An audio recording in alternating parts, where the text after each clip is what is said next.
In this video, I'm going to cover the pop launch command in PopperVR. The pop launch command is used when we trigger or click on a 3D object in PopperVR and we launch a table.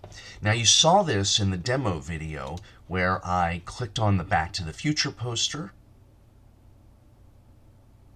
You saw this when I clicked on the top hat.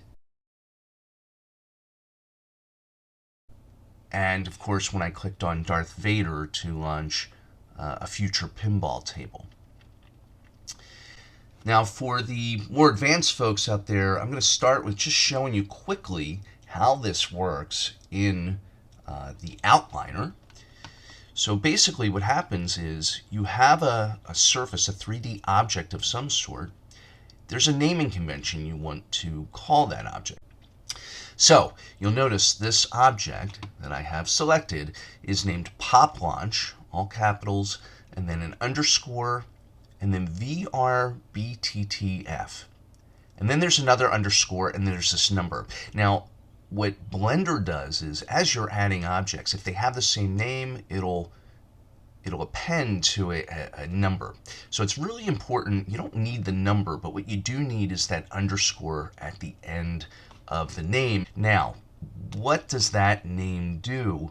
Basically, what Nailbuster and PopperVR is doing is looking for the objects, looking for this name, Pop Launch, and finding that tag there, that VR, in this case, VRBTTF. I made that up.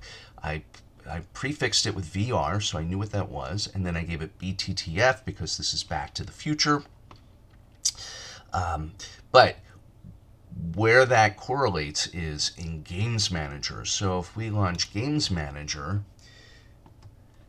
and we look where I have selected Back to the Future in Games Manager, what I did was in my tags field for the game, I put VRBTTF. And that's it. That does it. So for the more advanced folks that know how to create these objects or import these objects, that's it. It'll work.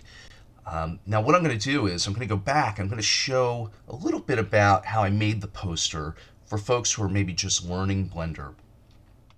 The best way to learn sometimes is just to take something, in my opinion, is to take something and mess around with it. So you can take the initial room model that comes with PopperVR, make a copy of it in the models folder, and then start to modify it. And that's exactly what I did with what David gave me. The first model of the arcade I took, and then I added an arcade machine, I added some screens just to figure it out and get my bearings with it. And then I created this room by myself from scratch. This way I knew and learned how to do that. So how did I create the poster for Back to the Future? A poster is just a flat surface. It's a plane in Blender.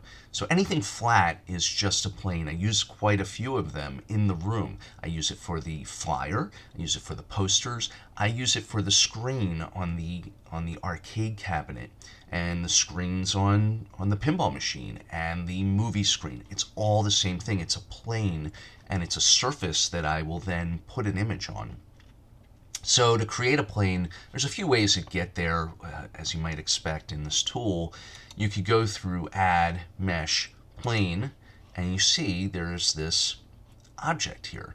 I can rotate this object, and there's different modes, right? There's object mode, but I'm going to hit Tab, and that's going to put me in edit mode, and I can rotate this object very easily. I could press T for transform, make sure I'm on my item, and you have some options over here on how you can transform things, but that's more in object mode. If I hit Tab again, you'll see that, right? And I can play with rotations and things. But basically, you rotate and you resize your panel, and you move it around and into place. And you can see me doing this. This is why I put one in place already for us to show you how to do this. But once you get that in place, then it's pretty simple. If I click on my plane again, which is my poster, we want to rename that PopLaunch underscore and then a tag we'll use. So I'm going to do that now.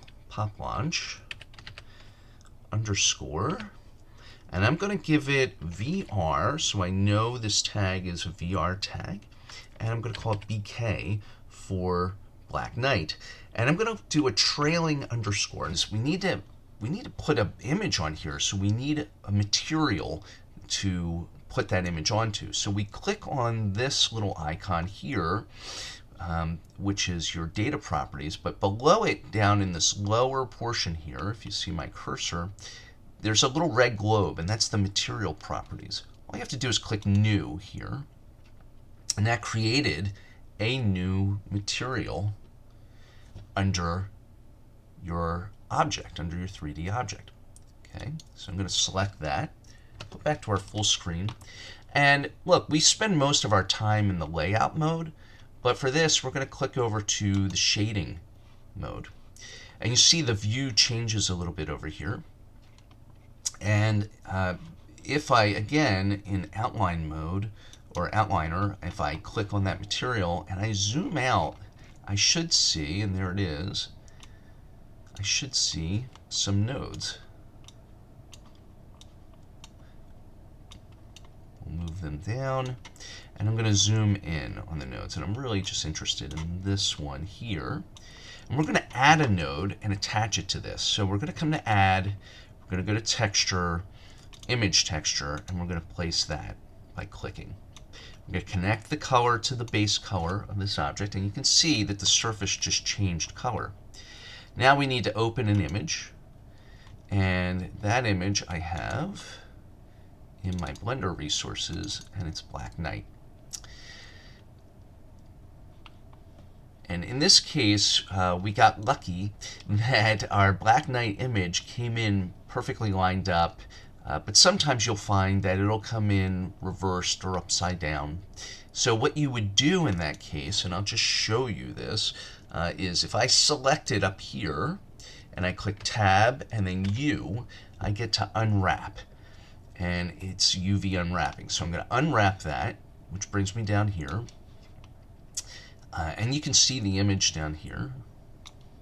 Well, I have to click it again, sorry. You'll see the image down here, and then when I select it, you notice that it turns orange on the perimeter.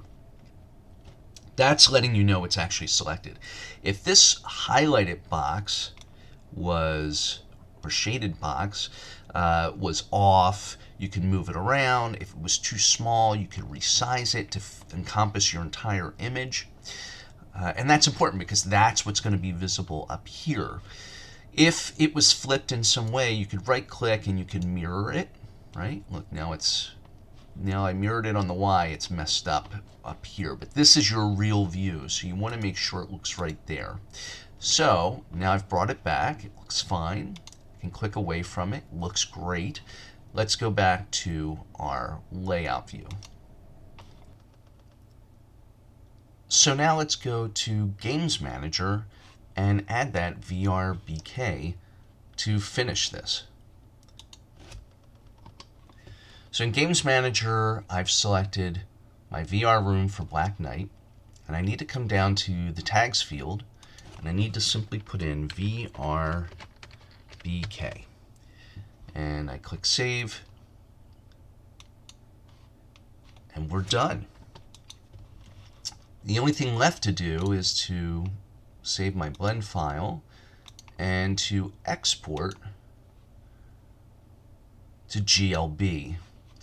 And we're always going to use GLB because, again, it's a compressed format. So the files will be smaller, they'll be faster, so it is the preferred method. And I'm going to call this, we'll call it room 1. So we'll export this. And now I'll see you in VR. So here we are back in our VR room, and we can see we have our Black Knight poster on the wall. And if I move my beam over it, either beam, we can see that it turns green, which means it's clickable. So let's see if it works. Please wait. I am now loading up the game. Have fun. And here we are at the Black Knight table. So hopefully this helped you understand how to leverage the PopLaunch command in PopperVR. And stay tuned for more videos on how to use the other commands.